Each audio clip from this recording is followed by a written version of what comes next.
നാസർക, ഈ ബിസിനസ് ലോകത്ത് ഏറ്റവും കൂടുതൽ ആളുകൾ കേൾക്കുന്ന ഒരു കാര്യമാണ് കസ്റ്റമർ ഈസ് ദ കിങ് എന്ന് പറയുന്നത്. അതായത് കസ്റ്റമറാണ് രാജാവ്, കസ്റ്റമർ ഈസ് ഓൾവേസ് റൈറ്റ് എന്നൊക്കെ പറഞ്ഞു. കസ്റ്റമേഴ്സിന് മാക്സിമം കെയർ കൊടുക്കുക എന്നൊക്കെയുള്ള ഒരു അടിസ്ഥാനത്തിലാണ്, അല്ലെങ്കിൽ അങ്ങനെ ഒരു അർത്ഥത്തിലാണ് പിന്നെ ഇത് വരുന്നത്. പക്ഷേ അത് പിന്നീട് ഈ വ്യാവസായിക ലോകത്ത് ഒരുപാട് പ്രശ്നങ്ങൾ കാരണമായി. ഈ സ്റ്റാഫിന്റെ മെന്റൽ ഹെൽത്ത് ഒക്കെ ആയിട്ട് ബന്ധപ്പെട്ട കുറേ പ്രശ്നങ്ങൾ കാരണമായി. സ്വന്തം സ്റ്റാഫിന് പ്രാധാന്യം കൊടുക്കുന്ന ബിസിനസ്സുകൾ 21% കൂടുതൽ പ്രോഫിറ്റ് ഉണ്ടാക്കി എന്നാണ് പഠനം പറയുന്നത്. ശരിക്കും പറഞ്ഞു കഴിഞ്ഞാൽ അതൊരു മിത്താണ്. Customer is not always good. Customer is matter to every business. Customer is very important, but they are not good. കാരണം ഒരു കസ്റ്റമർ നമ്മുടെ അടുത്ത് വന്നിട്ട് നമ്മളോട് ചോദിക്കുന്നത് അൺറിയലിസ്റ്റിക് ഡിമാൻഡുകളാണ് അവർക്ക്. ചിലപ്പോൾ സാധനം ഫ്രീ ചോദിക്കും, അല്ലെങ്കിൽ നമ്മളൊരു വില പറഞ്ഞതിൻ്റെ അതിൻ്റെ നേരെ പകുതി ചോദിക്കും. ഒരാൾക്കൊരു വാല്യൂ അറിയുമ്പോൾ മാത്രമേ അയാൾ അത് മേടിക്കുള്ളൂ, അല്ലെങ്കിൽ അയാൾ ഇങ്ങനെ തിരിച്ചും പറഞ്ഞിട്ടുള്ളൂ. So customer is not always right. Customer is matter to our business. Customer is always important to our business.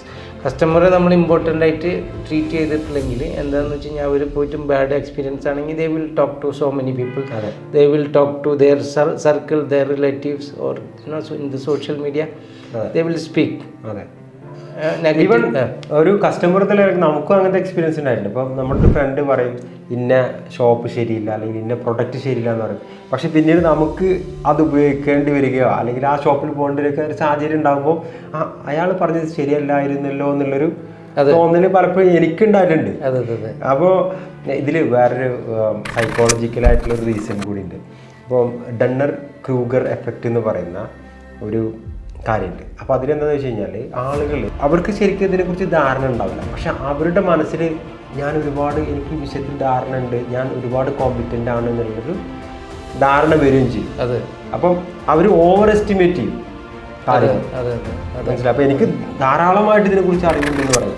അത് ഈ പിന്നെ സെയിൽസ് പേഴ്സൺസ് അവർക്കും തന്നെ ഒരുപാട് സ്ട്രെസ് കൊടുക്കുന്നതായിട്ടുള്ള പഠനങ്ങളൊക്കെ ഉണ്ട്, വേറെ പഠനങ്ങൾ. അതായത് ഇപ്പോൾ ഒരു കസ്റ്റമർ വിചാരിക്കുന്നത് ഈ പ്രൊഡക്റ്റിന് എനിക്ക് ഭയങ്കര അറിവാണ്, എന്നാൽ ആൾക്ക് അറിവുണ്ടാവില്ല, അത് വെച്ചിട്ടായിരിക്കും ബാർഗൈനിങ് നടക്കുക.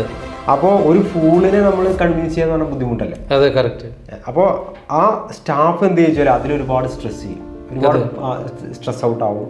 മാത്രമല്ല കസ്റ്റമേഴ്സിനെ സംബന്ധിച്ചിടത്തോളം ഈ മാനേജ്മെന്റ് അവരുടെ കൂടെ ആയിരിക്കും എന്നുള്ളതായിരിക്കും. നമ്മൾ പലപ്പോഴും ആളുകൾ പറഞ്ഞിട്ടുണ്ടാവും കോൾ യുവർ മാനേജർ അല്ലേ? അപ്പോൾ എന്താ വെച്ചാൽ കസ്റ്റമർ വിചാരിക്കുന്നത് എന്താ വെച്ചാൽ, ഓക്കെ ഞാനിപ്പോൾ മാനേജറെ വിളിക്കും, മാനേജർ വരും എൻ്റെ കൂടെ നോക്കും, ഞാൻ പറയുന്നത് എനിക്ക് പ്രൂവ് ചെയ്യാൻ പറ്റും.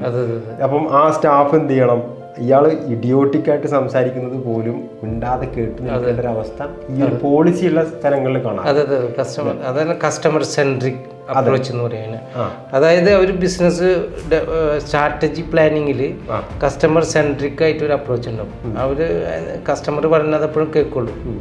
അത് കസ്റ്റമർ ഗോഡായിട്ടോ അല്ലെങ്കിൽ ഇതായിട്ടോ ഒന്നുമില്ല. അവരുടെ business very important to them. Their business is god to dum.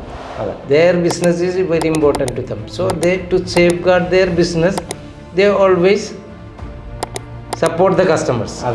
ഈ പറഞ്ഞ പോലെ തന്നെ ഈ ഇവർ പോയിട്ട് നെഗറ്റീവായിട്ട് സംസാരിക്കേണ്ട, അല്ലെങ്കിൽ ഇവരെ പറ്റി ഒരു ബാഡ് ഇംപ്രഷൻ ഉണ്ടാവണ്ടെന്ന് വിചാരിച്ചിട്ട് അവർ always they stand with the customers. But doesn't mean that customer is always right. It means that their business is very important to them. So they are standing with the customer to safeguard their business. അതാണ് അതിൻ്റെ psychology. അതെ. അപ്പോൾ ചുരുക്കി പറഞ്ഞാൽ നമുക്ക് ആ ഒരു customer always right എന്ന് പറയുന്ന കാലഘട്ടം കഴിഞ്ഞു. നമ്മുടെ customer is not always right. It was a myth. അതെ. അത് മാത്രമല്ല നമ്മുടെ സ്റ്റാഫ് ഉണ്ടെങ്കിൽ നമ്മുടെ സ്റ്റാഫിന് കുറച്ചുകൂടി കെയർ കൊടുക്കുന്ന രീതി, കസ്റ്റമർ സെൻട്രിക് അപ്രോച്ച്. അതേപോലെ തന്നെ നമ്മുടെ സ്റ്റാഫിന്റെ മൊറൽ ഹാപ്പിനെസ് ഒരിക്കലും കുറയാത്ത രീതിയിലുള്ള. അതാണ് അതിൻ്റെ